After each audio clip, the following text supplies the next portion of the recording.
Today, I will show you a horror, thriller sci-fi film from 2015 titled The Resort. Spoilers ahead. Watch out and take care. In a world recovering from a zombie pandemic that led to 2 billion deaths, there is a facility called The Resort, which offers a luxury vacation and a special park where guests can shoot the world's remaining zombies for sport. Its CEO, Valerie Wilton, is the target of constant controversy and protest because of the potential outbreak her resort could cause, especially since the place is right next to the camps run by Hope for You, a charity organization. Our protagonist is Melanie Gibbs, a young woman who is currently going to meetings with an outbreak survivor support group to cope with her father's death. Someone in this group shares their experience with the resort and vouched for it, so now Melanie wants to visit it too. She shares the idea with her boyfriend and former soldier, Lewis Evans, who is surprised at first but still agrees to go with her. A few days later, they arrive at the resort's lounge, where we meet the rest of the guests. There is a group of middle-aged businessmen, Jack and Alfie, 2 gamer teenagers, and Sadie, a young woman whose fiancé didn't show up for the wedding. While they wait for the boats to be ready, Melanie and Lewis see a little girl through the window who belongs to the refugee camp. Melanie still can't believe there's such a problem. They reach the island by boat, then they ride in jeeps to get to the resort itself. Getting in the cars with them is the last guest, Archer, a quiet veteran. After being shown around the facilities, the group is taken to orientation, which entails a shooting range. Alfie and Jack shoot as if it was a video game, but Melanie has never shot a weapon before, so Lewis teaches her. When night falls, all guests are invited to a party by the swimming pool, where Valerie shows up to give a welcome speech while a chained zombie stands behind her. Archer doesn't stay to hear the speech though, because he notices Sadie sneaking out and decides to follow her. He sees her breaking into a control room where Sadie accesses the security system and downloads some information on a USB stick. The next morning, Melanie sees the zombie from the party being dragged out of the main building, which starts affecting her opinion of them. Meanwhile, the Result engineers find 3 corrupt files in the system but are afraid to tell Valerie, so they decide to clean them themselves without raising alarm. They are taken back to the jeeps and assigned guides. Our group will be in the hands of Tom Nevins. On their way out, Melanie sees the zombies kept in cages like animals. An alarm starts ringing in the building where one of the corrupt files acts up, but the engineer quickly takes care of it. The guide shows the guests how the park is divided into different areas that are separated by fences that stop the zombies from hurting too much. They also remind the guests of the rules. Rule number 1, it is the zombies' bite that transmit the virus, not their blood. Rule number 2, the fresher they are, the faster they are. And rule number 3, only a shot to the head will kill them. The businessmen are taken to a special building where zombies appear restrained in place on doors and windows, so they shoot them face to face. Melanie and the others are taken to the top of a cliff, where they can shoot them from a safe distance. Sadie decides not to participate for now, while Jack and Alfie's shooting is erratic and mostly misses their targets. Lewis and Archer, as former soldiers, hit the heads every time. When Melanie's turn comes, she doesn't dare to do it because she is sure the zombie she is aiming at looks at her. As darkness starts to fall, the group makes it to the spot where they will be camping for the night. Tents have already been set up for them. Melanie is starting to regret coming because she cannot bring herself to kill a zombie. Lewis asks her to give the place a chance. Sadie is first approached by Archer, who wonders why she didn't participate. She says this was more of her ex-fiance's kind of activity. Then she is approached by Jack and Alfie, who keep hitting on her and try to impress her with their gaming achievements, but she ignores them by entering her tent. At headquarters, the system issues haven't been solved yet, so Valerie orders a full diagnosis. The engineer finds out that there was an unauthorized access of the system the previous night. This stranger downloaded a lot of data, but also left something behind. Valerie is about to call security when the system starts failing. The engineer manages to get it under control, but only for a few seconds before it fails again. Thanks to this computer failure, zombies all over the resort are released from their restraints and cages. They attack the people at the hotel and swimming pool. They also get to the businessmen and their guide. The system is unsalvageable, so the engineer tries to escape the control room, but the zombies quickly arrive there as well and attack all employees, killing them or infecting them. The zombie that had been at the welcome party recognizes Valerie and goes after her, so she runs into her office and seals the door behind her. The security system goes offline after repeated failed attempts to reboot itself, so the Brimstone Protocol is activated. This means the place will be bombed in a few hours. At camp, Sadie and Melanie can't sleep, so they share a drink and discuss the possible lack of ethics behind the resort. Their chat is interrupted by the sudden presence of a zombie approaching them, so Melanie goes to wake everyone up while Sadie aims her gun at it. She doesn't dare to shoot, but luckily Archer steps in and kills it for her. Nevins is worried about this turn of events because the fence are supposed to keep the zombies from coming too close, so he turns on the jeep's lights to take a better look at their surroundings.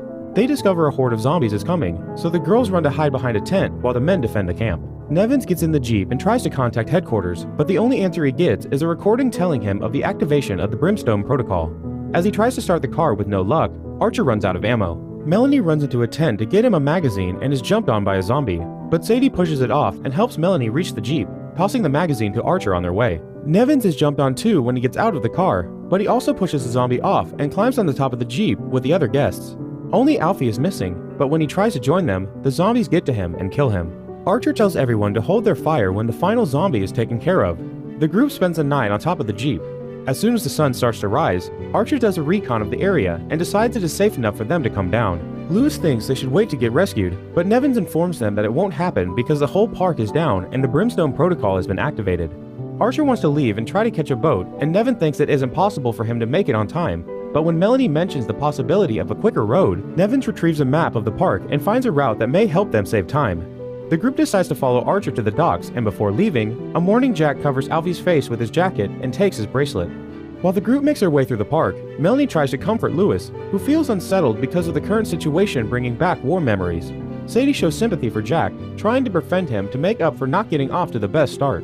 As Archer keeps on guiding their steps, Lewis wonders who made him the leader, to which Archer replies they did when they decided to follow him. They are finally getting close to the fenced area when a zombie jumps on them. Nevins quickly kills it but gets upset when he discovers it was one of his fellow guides. He wonders how this could be happening when the security is supposed to be watertight. Jack says it must be a hacker's fault. It could come from the internet, but it most likely is an inside job, which makes Sadie realize this must be her fault. When they make it to the fence, they find a Jeep has crashed into it and is blocking the door. To cross it, they must go in one at a time and squeeze their bodies between the Jeep and the fence. Another horde of zombies suddenly appears, so Archer and Nevin stay a couple of steps behind to shoot them while the rest of the group crosses the fence. There is a zombie inside the wrecked Jeep that suddenly wakes up and tries to bite Melanie, but Sadie kills it, giving Lewis the chance to take the gun that was inside the car and help with the defense. Archer and Nevins cross the fence after everyone has made it safely, but a zombie also manages to sneak in and bites Nevins. As he despairs, Melanie tells him it's going to be okay, but Lewis steps in and shoots him in the head, angering Melanie with his actions. The group keeps going and eventually finds the building where the businessmen had their fun. Before getting inside, Archer makes Sadie confess what she has actually come to the park for. She explains she has downloaded some files to gather enough proof of unethical practices to close down the park and that she is working for Living 2, a group of undead rights activists. She thinks she just used some codes and encrypted data to get into the system, but Jack says she has been played and that whatever she used to download the data also uploaded something nasty to destroy the resort. Both he and Lewis blames her for everything, but Melanie stays sympathetic and promises her that they won't leave her behind. While looking for a safe way to enter the headquarters, the group walks into the abandoned buildings and find the bodies of the businessmen. They look through the windows and notice the zombies coming towards them rather fast because they are fresh victims. Melanie, Lewis, and Archie take a tunnel, but Sadie and Jack are not able to cross in time to join them before the zombies arrive, so they take the opposite direction and agree to meet at the exit. The trio comes out of the building without any trouble, and Lewis is eager to leave, but Melanie stops him and asks to wait for the other two. Sadie and Jack are being chased by zombies, so they try to cross an empty room, where one zombie is still restrained. They believe it to be dead and walk in front of it, but the zombie wakes up and bites Sadie. This makes her decide to sacrifice herself as a distraction for Jack to escape. She gives him her USB stick before he runs away, and the zombies take her. Jack rejoins the others while the zombies chase him, so they hurry and cross a fence into a secured area, closing the doors behind them. When Melanie asks about Sadie, Jack's only answer is to give her the USB stick. With an hour left for the bombing to start, the four of them finally enter the resort building and choose to go into a dark room because it's the only door they can open. Inside, there is blood on the floor and railings, similar to a cattle run, which starts shaking when the presence of zombies comes near. The group runs through the railings and makes it to an oven room with piping hot walls and a fence at the end of it that Archer needs to force open. They leave the oven and enter a normal room, wondering what all this means when a zombie jumps off the ceiling and attacks Jack. Archer kills it, but it's too late. Jack has been bitten. Upset and crying, Melanie has to look away while Archer kills him too. They leave the room and walk into the infirmary surrounded by the Hope for You tents. They realize that the resort has been using the refugees to make more zombies, keeping them slow by aging them in the oven. There is suddenly movement behind a tent, and the little girl Melanie saw when she arrived shows herself, but she is now a zombie. Another horde appears in front of them, so they run back inside as the chase begins.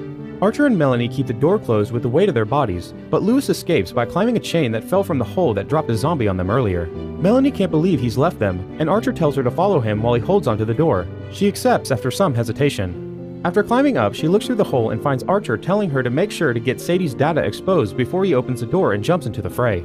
There are only 15 minutes left before the bombing. Melanie runs across many hallways and after retrieving a gun from a body on the floor, makes it to one of the resort's many luxury rooms, which is filled with bodies and zombies. Lewis suddenly shows up and closes a door behind them.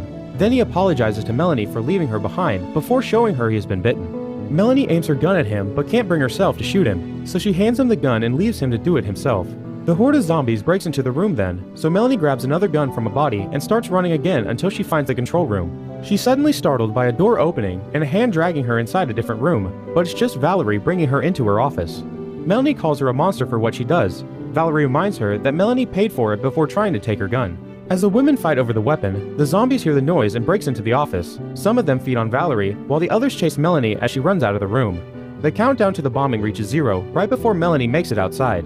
She continues to run as the zombies go after her, and planes arrive to drop bombs all over the place. Luckily, she is fast enough to reach the edge of the cliff and jumps into the ocean before the entire island is blown off. 3 weeks later, we learn investigators still don't know what caused the whole incident. Melanie has survived and now appears on TV, revealing all the information Sadie gathered. It turns out she isn't the only survivor though. Archer has also escaped and watches her proudly on the screen. As a news reporter comments on the latest developments of the Rezort case, a horde of zombies comes out of the sea at the resort's beach, ending the transmission. Make sure to subscribe and turn on notifications so you can watch more videos like this. Thanks for watching.